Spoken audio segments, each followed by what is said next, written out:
Cek cek 1 2 3. Halo guys, dengan Arif. Di tengah pandemi seperti ini, mungkin sebagian dari kita yang dulunya kerja kantoran tiba-tiba harus bekerja dari rumah alias WFH. Yang dulunya kerja pakai fasilitas PC atau laptop kantor yang proper, mungkin jadi harus pakai PC atau laptop pribadi yang belum tentu nyaman untuk diajak kerja dan bisa aja malah berpotensi menyebabkan kerusakan pada file yang sedang kita kerjakan. Karena kita nggak tahu nih kondisi perangkat kita apakah bersih atau terdapat banyak virus. Tentu aja nggak enak kalau misalkan kita mengalami kejadian seperti itu, apalagi kalau data-datanya sangat penting. Mungkin kalau cuma sekedar file Excel yang isinya rekapan data masih bisa kita buat lagi. Tapi gimana jadinya kalau yang hilang adalah file penting yang nggak gampang dibuat lagi? Atau bahkan file dokumentasi lapangan seperti foto ataupun video. Nah, buat memulihkan file yang rusak tersebut, sebenarnya masih mungkin dilakukan. Kalian bisa aja menyewa jasa recovery offline yang biasanya ada di pusat kota atau daerah-daerah kampus, atau bahkan dengan bantuan software langsung dari PC kalian aja. Tapi berhubung sekarang masih COVID-19, mungkin aja nih jasa recovery offline-nya lagi tutup. Karena seperti yang kita ketahui sekarang, kampus juga banyak yang tutup. Belum lagi kalau misalkan kalian males atau mungkin takut dengan potensi penularan di luar sana. Maka dari itu, menurut gue pribadi, memulihkan atau merecovery dengan software adalah pilihan yang paling logis dan juga aman untuk dilakukan saat ini. Di sini gue udah nemuin satu halaman yang pas banget dengan kondisi yang kita alami sekarang. Jadi kita dihadapkan dengan dua pilihan antara merecovery file kita secara offline di jasa terdekat atau secara online cukup dari rumah kita aja. Soal jangkauan, jasa offline biasanya bisa memulihkan lebih banyak jenis perangkat dan penyimpanan. Sedangkan kalau misalkan kita menggunakan software recovery, biasanya ada batasan-batasan jenis perangkat yang bisa ditangani. Terus kalau misalkan jasa offline selain bisa memulihkan file yang hilang atau rusak, mereka pada umumnya juga bisa melakukan perbaikan pada perangkat yang rusak secara fisik, misalnya karena terjatuh, tertindih, dan lain sebagainya. Jika dengan software recovery, proses pemulihan file tergantung pada kondisi perangkat atau penyimpanan kita. Kalau PC atau laptop yang jelas masih harus bisa nyala dan berfungsi secara normal. Kalau memori eksternal, usahakan kondisi dan bentuknya masih utuh dan yang terpenting masih bisa terhubung ke perangkat saat kita sambungkan. Kalau soal harga sih variatif sebenarnya, tergantung jasanya. Murah atau mahalnya biasanya bergantung pada banyaknya file yang rusak ataupun tingkat kesulitannya. Tapi dengan software recovery kita bisa dapetin harga yang pasti karena tinggal kita beli aja lisensinya sesuai harga yang tertera di websitenya. Selanjutnya bebas kita mau gunakan sesuka hati kita. Dengan pakai software recovery kita juga bisa menghemat waktu tentunya karena cukup kita kerjain sendiri dari rumah aja. Bisa dalam hitungan menit. Sedangkan kalau misalkan menggunakan jasa offline, waktu yang habis bergantung pada jarak lokasi jasa offline tersebut. Belum lagi kalau misalkan jasa offline-nya kebetulan lagi tutup, jadi kita harus muter lagi tuh nyari jasa-jasa yang lain. Apalagi kalau misalkan udah sampai di sana, ternyata ada antrian yang banyak. Bisa memakan waktu berhari-hari untuk dikerjakan. Jadi dengan software recovery kita bisa lebih santai, nggak perlu capek-capek dan panas-panasan. Terus nggak perlu nyiapin berbagai macam persiapan buat keluar rumah. Nggak perlu pindah dari kursi kita. Langsung bisa kita kerjain dari depan komputer kita aja. Nah, di sini kita bisa lihat ada berbagai macam software recovery yang bisa kita pilih. Ada macam-macam seperti Wondershare Recovery, Stellar Data Recovery, Disk Drill, dan lain-lain. Di antara yang lainnya, yang paling murah adalah Wondershare Recovery dan gue sendiri udah nyobain softwarenya. Karena versi trialnya bisa memulihkan file sampai 100 MB secara cuma-cuma alias gratis.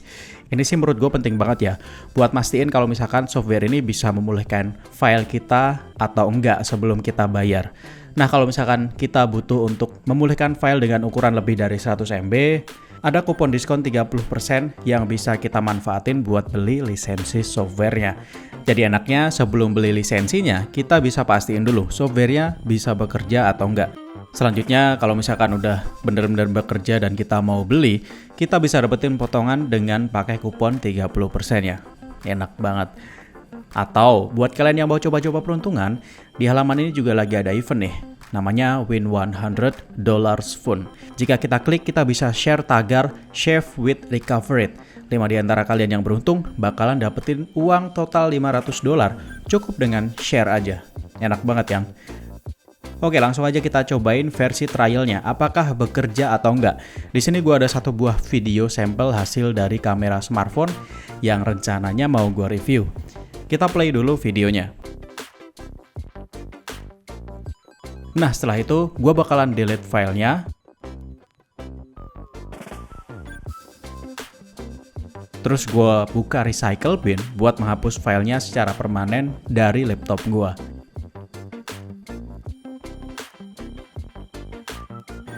Seharusnya setelah hilang dari recycle bin, file tadi udah nggak bakalan bisa kita temuin lagi.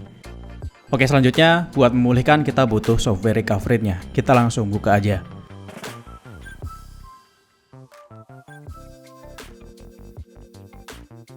Nah, karena kita bakal memulihkan file dari recycle bin, langsung aja kita pilih lokasi recycle bin, terus start. Nah, sekarang kita tinggal tunggu aja recovery buat men-scan seluruh file yang ada di komputer ini dan nemuin file yang hilang tadi. Nah, di sini gue tunjukin gue belum upgrade lisensinya, jadi gue pakai versi yang trialnya. Di sini ada tulisan upgrade dan kalau kita klik bentuknya seperti ini. Harusnya kalau misalkan kita udah beli, nggak ada penawaran seperti ini.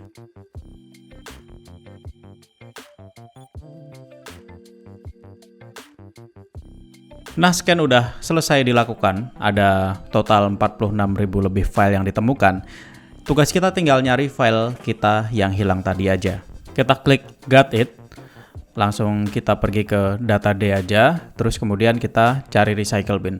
Mungkin direktorinya bakalan berbeda-beda tergantung dari laptop kalian, tapi yang jelas kalian cari aja folder recycle bin. Nah, terus kita langsung cari filenya aja. Tadi nama file gua adalah sampel kamera depan, dan ini dia. Ada yang di paling atas. Langsung aja kita pilih, terus kemudian kita recover. Dan recover lagi. Dan kita pilih directory tempat kita akan nyimpen tadi.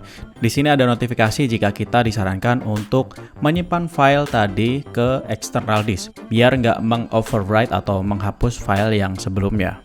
Kita bisa gunakan berbagai macam penyimpanan, tapi gue di sini bakalan nyuntuin pakai flash disk aja. Di close dulu aja, kemudian kita klik recover lagi, dan directory E-nya udah muncul. Ini adalah flash disk gua. Kemudian gua bikin folder baru, namanya recovery.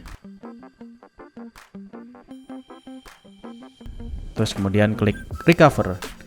Terus di sini ada notifikasi lagi, langsung kita klik save aja. Nah, setelah selesai foldernya bakalan langsung kebuka seperti ini. Tinggal kita buka aja. Nah, ini dia file yang kita hapus dari recycle bin tadi. Langsung aja kita klik buat mastiin filenya bisa diputar atau enggak. Dan ternyata filenya udah terrecovery dengan sempurna. Nah, itu aja guys, gampang banget kan?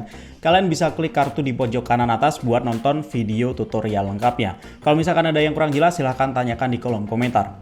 Langsung aja klik link di deskripsi buat mengakses halaman tadi, biar kalian bisa pakai kupon diskon 30%-nya, ikutan campaign buat menangin total $500, atau download aplikasinya buat dapetin trial recovery 100 MB cuma-cuma.